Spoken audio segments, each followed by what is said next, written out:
like to be treated equally. Just because I'm in a wheelchair doesn't mean I should be treated any different.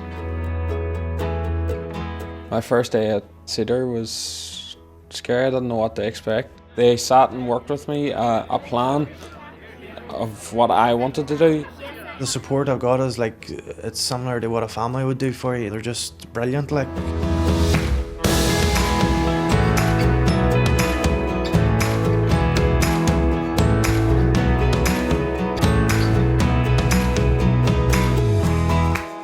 Cedar is a disability organisation. We provide a range of services across Northern Ireland that are about supporting, enabling people to reach their full potential. It can be enabling people to find a place to live using smart technology, or it can be about gaining qualifications and securing a job. The service that we're highlighting today is really all about our vocational services. It's about how we support young people enter into the world of work, secure the kind of qualifications that are needed to achieve success, but also most importantly about enabling them to have the kind of skills and confidence to take place in wider society. I was passenger of a road traffic accident, and it was 9 days I was left in a coma for. And obviously with brain injury and broken ribs, broken bones. Once I was with the brain injury team, I was having difficulties with anger, I was having difficulties with memory, and I was having difficulties with concentration. Once I had worked with the community brain injury team, a while occupational therapist, she got me enrolled with Cedar Brain Injury Foundation. Cedar worked with me for a few months until I got a goal of what I wanted to do, as I had to change my line of work. So the original objective for me when I was in Cedar was to enrol in a business course. Cedar was there to help me, get me support and get me all the extra help that I needed. Cedar have developed a great expertise over the years in vocational rehabilitation in particular, and that's something that we see as vital. It's very important that we have reliable, competent people, organisations like Cedar, who can complement the work that we do in health and social care. There are good news stories to tell, and it's important we have events like this to let the wider public know that there is a future. Our role is really to make it work for the young person. It's a partnership approach with colleges, with transport providers, with social workers, with specialist teams such as the community brain injury team. So we act as a broker, bringing all of the different activities together. We would see Cedar as having a pivotal role with ourselves in terms of the partnership they have with us, with schools, so we can have a very good transition with students and young people with disabilities who are looking for employment, who are looking for developing their skills, overcoming some very complex challenges in order to get them meaningful work, which is terribly important to us.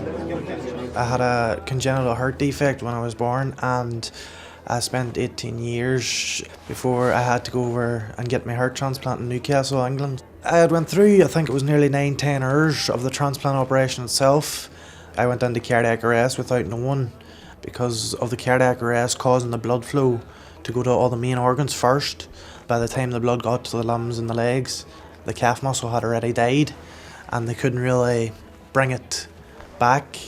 And then they kind of said to me, you know, really, if we don't amputate, the poison's going to reach everything in your body and it's just going to, you know, kill you more or less. Through everything, Cedar's been here, you know, before my transplant even happened to this day. Tara, she helps me now, and she's helped me through everything. She helped me to get back into tech. I've actually only started a drive course there last week. It's there to kind of train me up to be, you know, what I want, you know, what job I'm looking at the future at, and then it's kind of helping my interview skills and how to fill in job application. On a day-to-day basis, we would attend annual review meetings, which every young person with a statement of special need would have, and if that young person needs to be referred to Cedar, I would do that. Then I would liaise with the transition officer here in Cedar. They identify the support that they will need to make that successful transition, and then they go about making sure that that support is put in place for them when they do eventually come to leave school and to move into adult life. My condition is cerebral palsy, which I was born with. My first school was a mainstream school, and I remember getting picked on for who I was. It had me upset at the start, but now I'm just looking past it.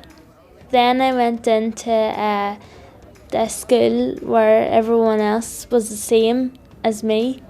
I got involved with Cedar over 2 years ago. The experience was good. Like, starting to work in a good morning service. It rings up the elderly and vulnerable every morning just to make sure everything's okay with them, and giving them someone to talk to, because they would be very lonely. I've been doing different courses like the OCN and stress and management. That's all through Cedar. This particular programme has been running for 4 years, but our vocational services have been running for over 20 years.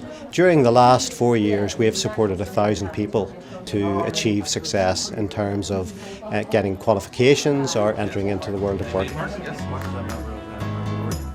We thought it'd be quite nice if you get an opportunity just to meet a couple of the people and hear really the kind of things that they've been involved in. Cedar was with me since before I left high school. They've helped me back into education again, and I'm just excited to get the opportunity to do it. And Cedar Foundation has built up my confidence and my self-esteem, and I've started in voluntary placement in Good Morning Japan. I think I'll go for the whole law school direction, the solicitor. That's right, yeah. And we'll see how things go back close to that time. But during the business course, I had studied contract law, and I took a real interest in the contract law.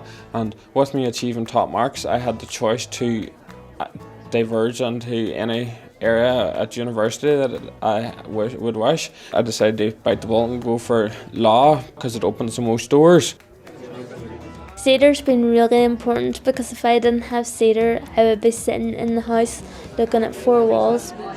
We have nearly a 90% success rate in terms of getting that young person into further or higher education, some other further employment, or open employment of some sort. Providing people with skills, training, helps give people that bit of a boost that can carry over into other areas of their life. It's very difficult to put into words just how successful they have been and how hard they have worked and how happy we are to see them achieve what they have. At the minute, my plan's either going to be in the media section or the ICT section. I would love to be a film editor or film director in the future. It's a great feeling to see somebody who comes through from school into adult life, watch that journey the whole way through and see it come to fruition then, and that young person to be a success.